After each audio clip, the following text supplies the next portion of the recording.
Welcome back once again to Technology Information Channel. Today in this video we are going to talk about the charging alternator. It's almost have an every engine, okay? Because it's very important to understand the basic and working principle of the charging alternator.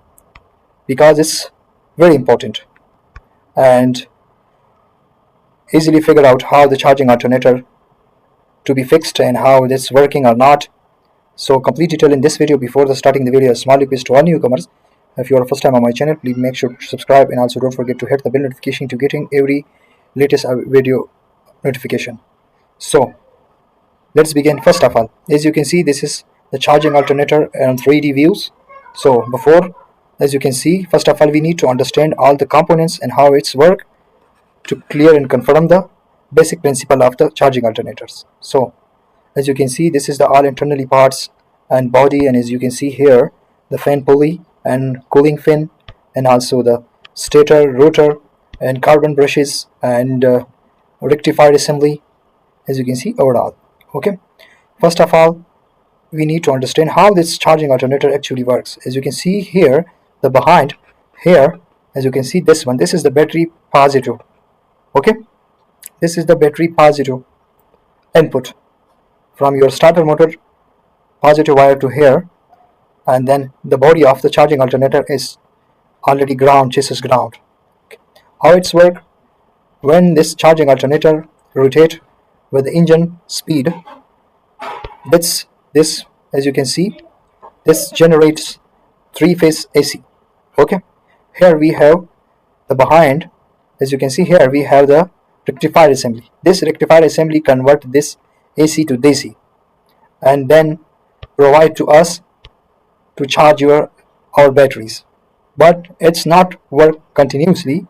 Here we have the cutoff switch behind the alternator. Okay, the job of this cutoff switch is when battery reach to the 14.5 volts, let's shut down and stop the charging to the battery to prevent from the overcharging to damage the battery. Okay, this auto cutoff switches work automatically. So as you can see here, this main shaft is directly attached with the fan pulley. Okay, understand? And here we have two carbon brushes. This is a stationary, it's not rotating. Okay, and this is the main rotor. Main rotor is directly attached with the fan pulley, fan belt pulley. When this rotate, this have magnetic poles. Okay, permanent magnet poles inside between the rotor of the charging alternator. As you can see, this one, when this rotate, this cuts magnetic line of flux, cuts this stator winding. This stator winding is produce electrical charge, start moving inside these coils, and this going to the this generated power is going to the slip ring, and then slip ring give this power to the carbon brushes, and carbon brush give this power to the rectifier assembly, and rectifier assembly convert AC to DC, and then finally send this through this the battery pose to terminal. Okay, and keep charging our battery. It's constantly rotating and sending output to this wire to the battery. Understand, this is the working of the alternator when alternator is rotating.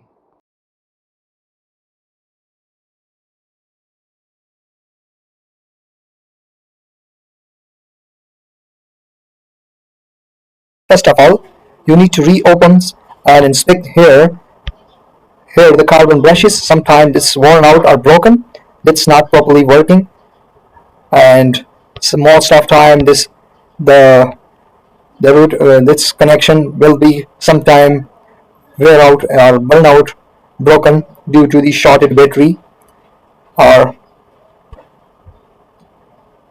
moisturization causes. Okay, and here we have the cutoff switch. When the cutoff switch is not working, that's not producing power. Understand, this causes of the not producing power. You need to replace the cutoff switch and also inspect the carbon brushes and the slip rings of the alternators, and also inspect the all connections. Here is the soldered joint connection of the bridge rectifier to this system, and you need to open the bridge rectifier assembly and check all the diodes not to short or not to be bypassed. Okay, or direct diodes need to be one side continuity and another side not continuity. Okay, after that you need to check the winding of the this alternator. Make sure this have six in, this all winding have 6 in. Here we have three winding coils, each coil have 2 ins. You need to check one coils with all, this only should give continuity with 1 int, and after that another, and after that another. One is only give continuity with one another, not to the all. Understand?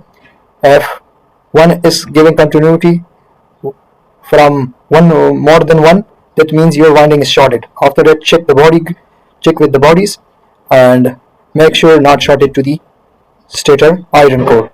Understand? This is the all basics working principle of the charging alternator. And the simple way you need to check the charging alternator: when you start the engine, remove the one wire of the from the battery post. If your engine have mechanically operated through the charging alternator or through the has fuel stop solenoids, ECM module, and engine control module, if engine is goes to shut down, that means your charging alternator is not working. Another easy and quick test: when you start the generator, take the reading with the multimeter. If your reading is raised to the above to the 12 volt, 13 volt, that means your charging alternator work. And after the final tips, you keep the hand on the charging alternators. Make sure your charging alternator during initial start, after startup of your engine, make sure it's lightly heat up. And the one another final step, you need to check to keep here is some metal parts. If when that's attracting and feeling like a magnetic attraction, that means your charging alternators work. So I hope you will be understand. If you have further any question, please write comment below in comment section. Thanks for watching. See you all next time. Allah Hafiz.